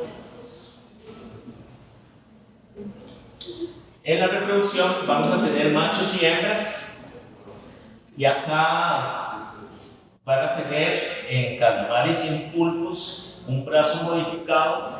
El macho tiene el brazo modificado que se llama electrorutilio, y ese brazo ellos lo usan para agarrar un paquete de esperma. Ellos van a generar un paquete de esperma, con ese brazo lo van a agarrar y lo van a sostener, y con ese brazo, ese paquete lo van a meter en la parte reproductiva de la hembra para darle el esperma. Entonces, algunos tienen que hacer cortejo, como estos que se les llaman sepias, se tienen que poner de frente y el macho tiene que acariciar a la hembra, los tentáculos, y ella lo va a aceptar, y si no lo acepta, puede comérselo. Y igual los pulpos, igual con los pulpos.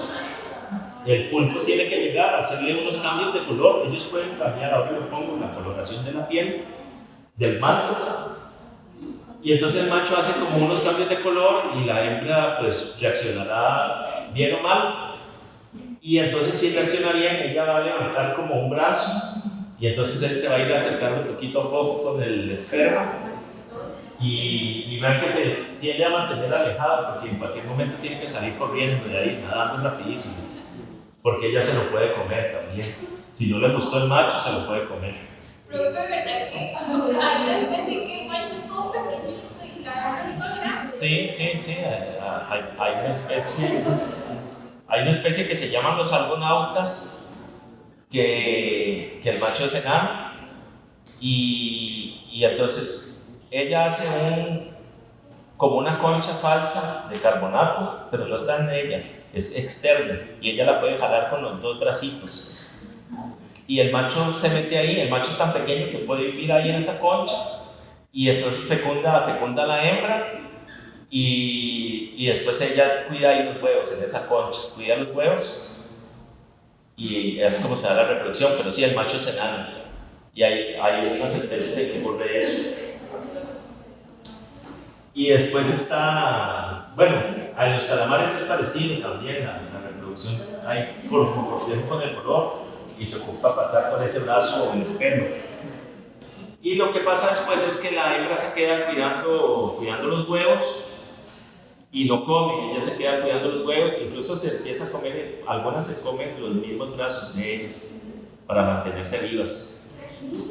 Y ya cuando los huevos eclosionan, que ella los cuidó en el nido, ya ella se muere. Pero hay algunas especies que sí pueden reproducirse 2 veces, pero la mayoría solo una vez. Entonces, bueno, hay un documental en Netflix sobre un pulpo, que mi amigo el pulpo, algo así que se llama, o mi profesor el pulpo, que es muy bueno si quieren verlo. Da información muy buena del comportamiento de esos animales. Y son muy inteligentes, porque el cerebro está muy desarrollado, entonces es el invertebrado más inteligente. Pueden resolver un montón de problemas, porque están como principalmente los pulpos, están acostumbrados a tener que meterse en grietas o jalar presas o crear cierto tipo de escondites para capturar las presas rápido. Y los calamares están muy especializados a cazar en grupo, entonces ocupan tener mucha comunicación entre ellos para poder cazar bien en grupo. Entonces son animales muy, muy inteligentes. Y entonces, y como se ve en ese documental, y ocurre también con la gente que cultiva o intenta cultivar pulpos en acuarios o en producción, por ejemplo en Europa, los pulpos después ya reconocen a las personas que les dan comida. Entonces la gente llega y van a darles comida y ellos sacan un tentáculo como para saludarlos, porque ya se acostumbran a que esa persona es la que les da algo de comer. Y entonces son muy inteligentes. Y los ojos están muy desarrollados. Los ojos están muy, muy desarrollados. Ese ojo tiene lentes y córnea, entonces ellos pueden hacer imágenes muy buenas del medio. Por eso pueden reconocer hasta personas que están fuera de las piletas donde los tienen cuidándolos, y debajo del agua obviamente ven súper bien. Y es porque son depredadores, ocupan buscar las presas, perseguirlas. También ocupan ver el medio, porque ellos se mimetizan mucho con el medio. Los pulpos, aparte de ver los colores del medio donde están para esconderse, pueden cambiar el color del manto. También pueden con los tentáculos sentir la textura, y si es una roca muy puntiaguda, ellos pueden hacer que la piel de ellos se vea puntiaguda para parecerse a la roca, y así. Y después eso lo logran cambiar el color de la piel con estas células que se llaman cromatóforos, y son células que tienen pigmentos por dentro, sustancias de pigmento, pero asociadas a esas células hay células musculares. Y entonces las células musculares pueden jalar la célula con pigmento y aplanarla o estirar la célula. O sea, la pueden, si está así con más volumen, no se ve el color, pero si estas células jalan a esta otra, se aplana y entonces se ve el pigmento. Y ellas pueden controlar eso y cambiar ciertas partes del cuerpo de color y otras partes de otro color, y apretar las células que tienen cierto pigmento o pigmento de otro color. Entonces modificar toda esa coloración. Y los calamares, por ejemplo, cuando están capturando presas y atacan en grupo, algunos pueden comunicarle a otros con el cambio de color qué hacer, y pueden cambiar la mitad del cuerpo, digamos el lado derecho, decirle a los del lado derecho cierta cosa, y con el lado izquierdo del cuerpo cambiar el color y decirle a los que están de ese lado otra cosa. y pueden estarse comunicando con varios al mismo tiempo para controlar a las presas. Entonces a veces persiguen cardúmenes de peces y lo hacen de forma estratégica para irlos acumulando y acumulando, y ya después se tiran a comerlos. Y cuando pasan, pues estiran los tentáculos. Aquí les puse unos videos de YouTube que, si los pueden ver, ahí se ve lo del camuflaje y lo del cambio de color, para que se den una idea de cómo pasa. Y por eso el ojo, ¿verdad? El ojo es tan complejo, porque aparte de capturar presas, es para comunicarse entre ellos, ver los colores. Después hay otros, por lo general, cuando a un pulpo se le acerca un depredador, el pulpo completamente se hace blanco, y entonces eso causa como un susto en el otro animal, porque no se queda así. Por lo general los peces se paran y entonces se van dando en otra dirección, porque no entienden qué es lo que pasó. Estaban viendo algo y de pronto se hizo blanco, y en el mar, que es un poco más oscuro las cosas, eso como que causa una impresión en el otro animal. Y la otra medio es el escape por propulsión, o perseguir presas por propulsión, que para eso usan el sifón, que es un embudo que tienen por donde están las branquias, y hay mucho músculo, entonces pueden sacar ese chorro. Y lo otro que tiran por ahí, que ya les mencioné, es la tinta. Entonces va a verse como esta nube que es melanina, la sustancia, y hace una tinta morada, y ellos logran escapar porque le tiran eso al depredador. Muchos caracoles también logran hacer esa tinta. Hay caracoles y babosas marinas que logran sacar ese tipo de tinta cuando son molestadas por algún animal.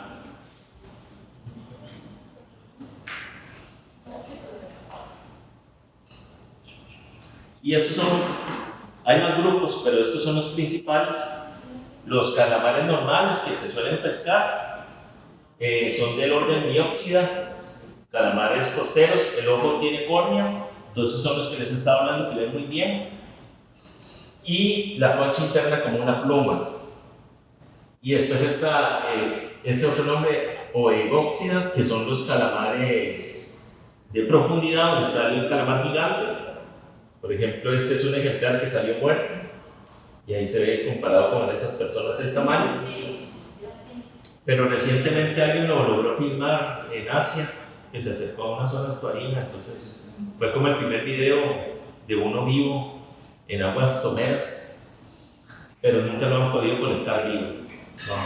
O sea, cuando está vivo, solo ejemplares que llegan muertos. Y ellos no tienen córnea en el ojo, porque vienen del mar profundo, muy oscuro, no necesitan hacer buenas imágenes. ¿Cómo hacen para conseguir El mar a veces lo saca. El mar lo saca.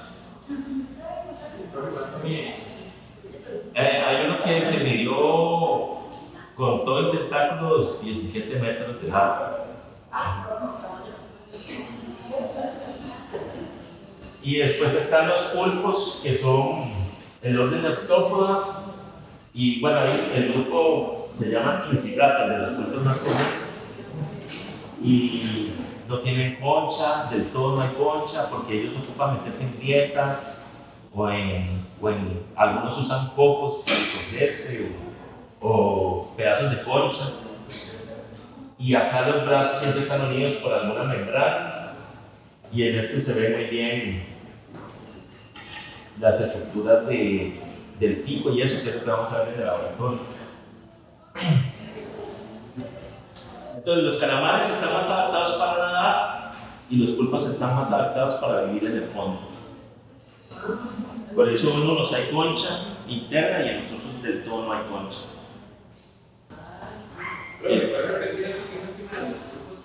Los calamares están más adaptados para nadar y los pulpos para vivir en el fondo. Entonces por eso en los calamares mantener esa concha interna larga les da como propulsión, como mantener la forma de proyectil para nadar ellos nadan en la dirección contraria, ¿verdad?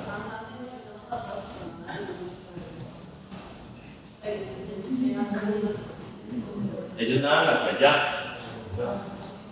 en esta dirección. Entonces mantener esto alargado con esas concha internas les ayuda para ser hidrodinámicos.